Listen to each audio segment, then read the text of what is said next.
Assalamualaikum warahmatullahi wabarakatuh. Kami dari kelompok C pada mata kuliah database akan mempresentasikan hasil diskusi dari kelompok kami mengenai laporan sistem penjualan di toko Konco Tani. Dengan anggota saya sendiri, Ika Fitriani, NIM 410141970.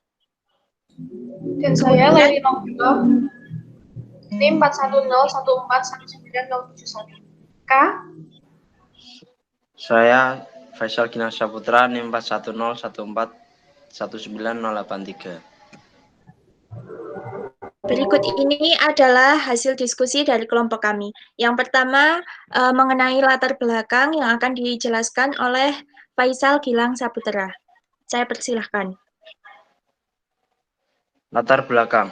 Perkembangan teknologi membuat semua pekerjaan yang awalnya manual dapat dilakukan dengan teknologi agar lebih efisien. Pekerjaan yang dilakukan secara manual akan lebih efisien jika menggunakan sistem komputerisasi.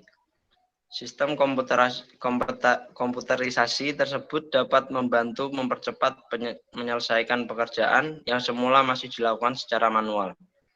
Sistem manual dapat dicontohkan pada toko. Toko yang masih menggunakan sistem manual akan lebih kurang efektif daripada sistem komputerisasi. Toko Konco Tani adalah toko kelontong yang menjual bermacam-macam kebutuhan sehari-hari.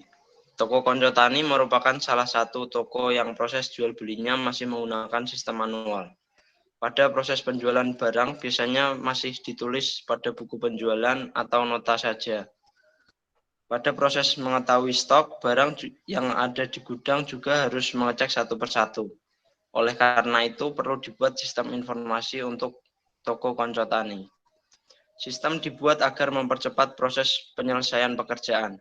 Pada proses penjualan, pembuatan nota sudah otomatis sehingga tidak perlu ditulis pada buku. Pengecekan stok barang dapat diketahui dengan cepat tanpa harus mengecek satu persatu ke gudang. Dengan demikian, sistem dapat meningkatkan kinerja toko Konco Tani.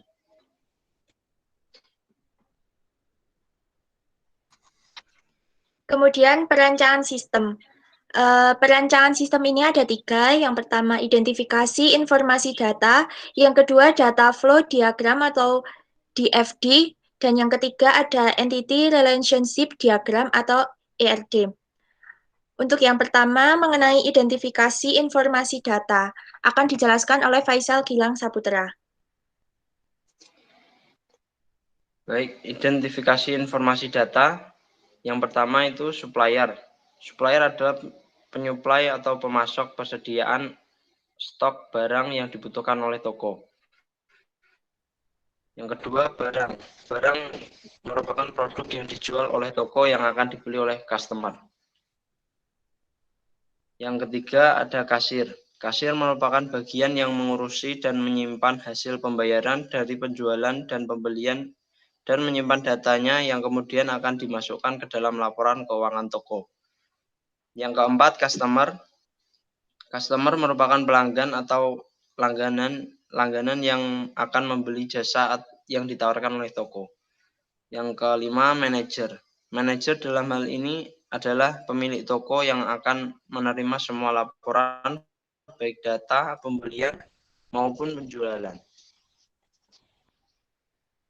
Baik, terima kasih. Untuk selanjutnya yaitu mengenai entitas dan atribut.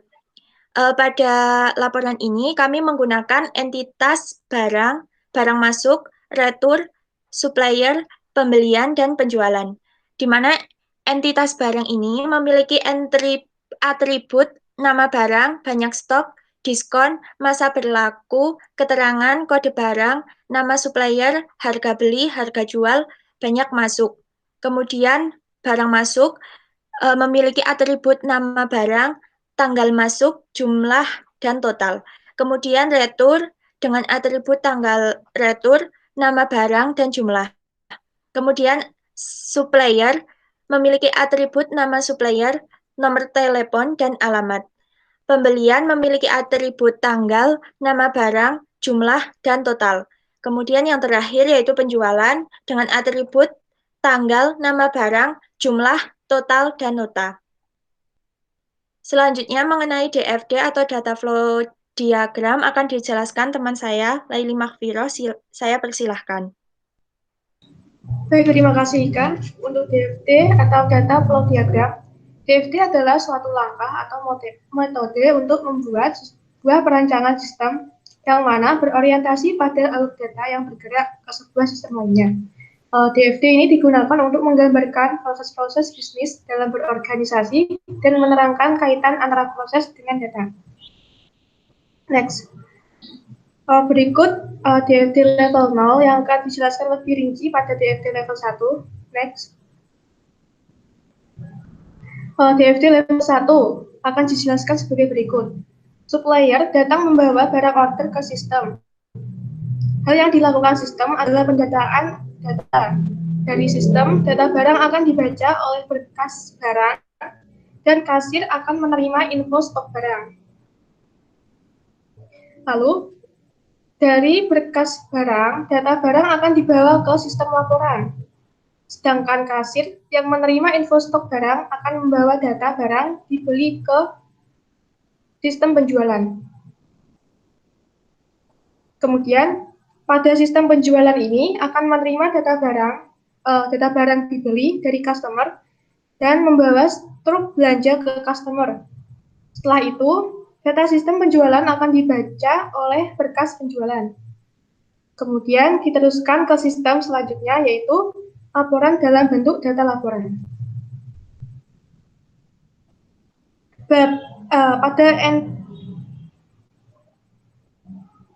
Maaf, sebelumnya masih.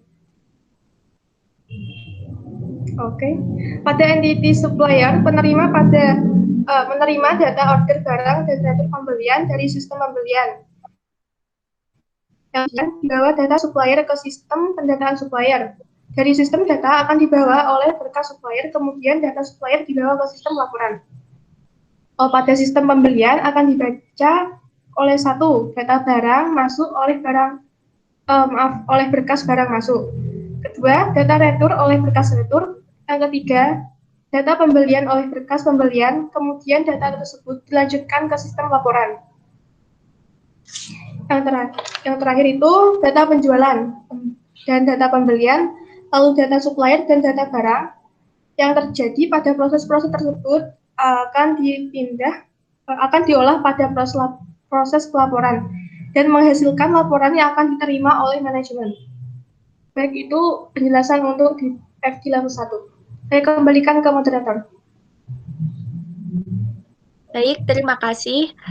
Untuk selanjutnya yaitu akan dijelaskan tentang ERD atau Entity Relationship Diagram. ERD itu sendiri adalah alat pemodelan data utama dan akan membantu mengorganisasi data dalam suatu proyek ke dalam entitas-entitas dan menentukan hubungan antar entitas. Proses menghasilkan analisis menghasilkan struktur basis data yang baik sehingga data dapat disimpan dan diambil secara efisien. Berikut ini adalah ERD dari sistem penjualan di toko Konco Tani. Pada saat entitas di penjualan di toko tani ini ada 5, yaitu barang, retur, barang masuk, supplier, dan pembelian. Di mana kemudian ada penjualan. Di mana penjualan ini memiliki atribut yang sudah tadi dijelaskan. Pada saat penjualan, barang akan dijual dan dikirim. Lalu pada proses pembelian, barang ini akan dikirim melalui supplier. Sebelumnya, supplier ini akan memasok barang ke dalam toko. Kemudian toko tersebut menyimpan barang dalam toko Konco Tani. Kemudian barang yang telah disimpan akan dijual melalui proses penjualan. Kemudian ada pemilahan barang di mana barang yang rusak itu akan mengalami retur atau pengembalian kepada supplier. Nah, ketika supplier sudah menerima, maka barang tersebut akan dieksekusi oleh supplier. Jika diterima, maka barang tersebut akan dikembalikan kepada supplier. Namun jika tidak diterima, maka barang tersebut tidak dapat dikembalikan kepada supplier. Sekian presentasi dari kelompok kami. Apabila ada kekurangan, kami mohon maaf yang sebesar-besarnya, dan apabila ada kritik, saran, dan tanggapan dari kelompok lain, bisa ditulis di kolom komentar. Sekian, dan wassalamualaikum warahmatullahi wabarakatuh.